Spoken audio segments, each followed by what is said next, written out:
TV Crazy Man here. In this video, I look at a classic episode of Superman involving time travel, my favorite subject. Young man. Take you on an imaginary, possibly bizarre, and totally awesome trip through time. Some of us may never come back. Not seen on that episode, and finish off with some amazing Superman facts from the show you'll definitely want to stick around for. Adventures of Superman. In 1955, on Season 3 of the Adventures of Superman TV series, on the first episode of that season, Through the Time Barrier, Tell us about your time gimmick. Yes, well, you see... an eccentric professor creates a time machine that sends himself, the Daily Planet staff, and a gangster back into prehistoric times. Here we go. Superman finds that he is unable to break the time barrier, or at least that's what he tells Lois. I'm sorry, Miss Lane, I can't do it. I can't crack the time barrier. Now let's take an imaginary look at what Superman could have seen if he had indeed cracked the time barrier. Now Superman was one to keep secrets from Lois, like his secret identity. And so it's possible he could have went forward in time and faced a whole lot of problems just too complicated to go into. And maybe Lois and the rest of the world were just better off not knowing. Perhaps Superman zoomed past his own rocket ship, or maybe he landed somewhere in the Old West. I believe that my molecular polarity is the exact opposite of other people's. What? It is balloon! Must be evil spirit. I'll not just stand there. Sound evil spirit alarm! Of course, if Superman were in the Old West, he couldn't help but, offer a super hand to those he might run across. What if Superman had landed in World War II? Would he be compelled to help the Allies?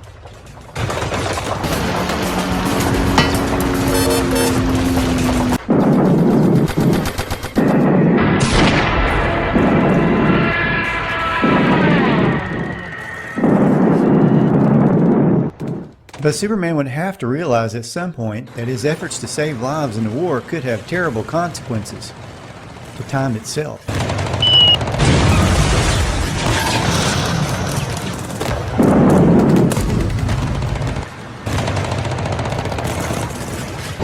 Isn't he wonderful? Once again, Superman would have taken off back into the time stream, headed for the 1950s. But what if he missed his mark by a century or even farther into the future? Had Superman only stayed a few short hours in World War II, he could have saved hundreds to thousands of lives. And those men would have, of course, fathered children, and those children would have, of course, created more families. Could this somehow have created this apocalyptic world that lies underneath Superman's feet now?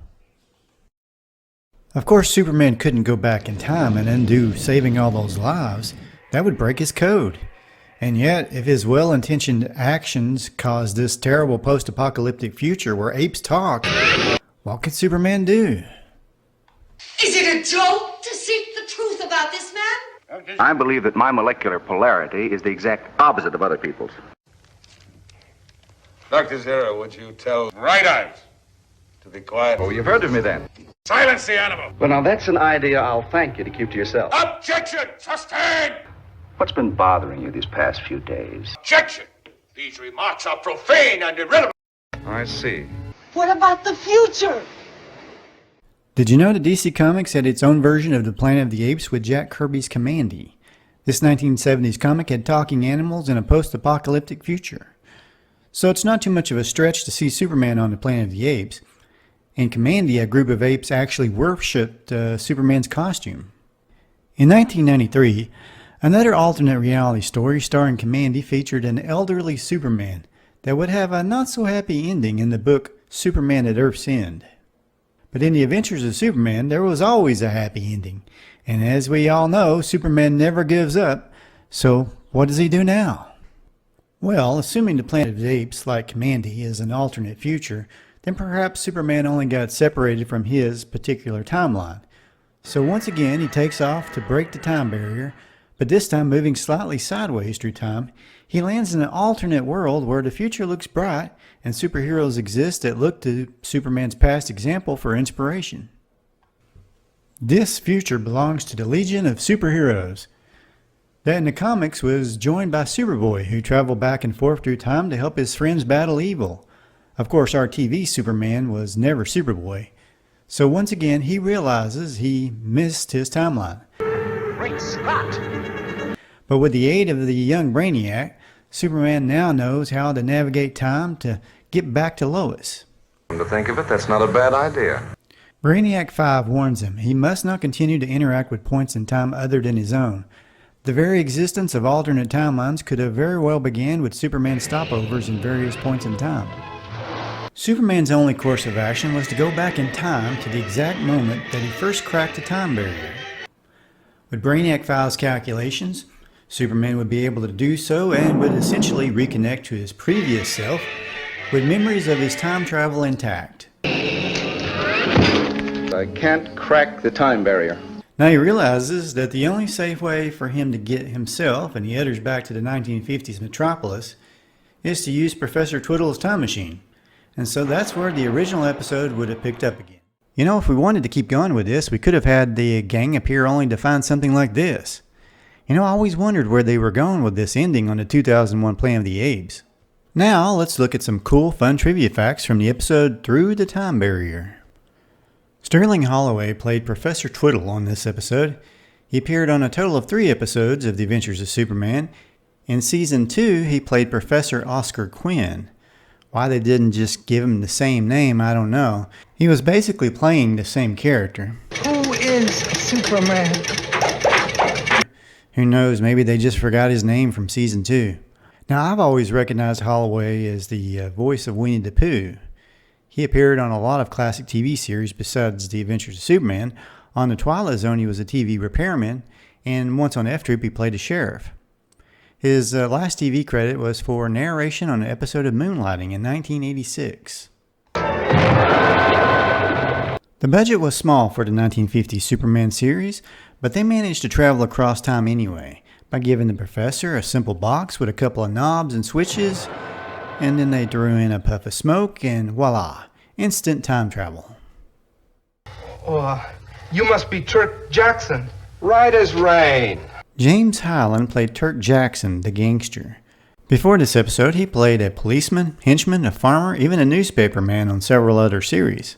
His last acting role was one episode in a 1961 TV series called Kane's 100. That episode was about a mobster. Your orders have just been changed, kid. He passed away in 1995 at the age of 80. It does make one curious as to what he did after 1961. Florence Lake appeared as the cave lady who was interested in Perry White. She was the older sister of actor Arthur Lake, famous for playing Dagwood on radio, TV, and films. The curious thing is, it sounds like Perry White calls her Lana. Now, Lana, I'm afraid it's goodbye. Which, of course, is the very famous Superman character that never appears on the 50s TV Superman. Ed Hinton, who played the caveman, appeared in a lot of shows like Space Patrol, Wyatt Earp, Sugarfoot, and many more. Now, sadly, he died a few years after this episode in a plane crash at the age of 39. His son Darby went on to star on the TV series Daniel Boone. Now, to my knowledge, Through the Time Barrier marked the first time Superman time traveled on TV or movies. Of course, it wouldn't be the last time. We all remember how Christopher Reeve's Superman actually turned back time to save Lois Lane in Superman the movie. In the 90s, Superman had to catch a time-traveling villain named Tempest. Duh! He only appeared on like 5 episodes, but he was the most entertaining villain of the series in my opinion. Besides, I love anything to do with time travel or alternate worlds.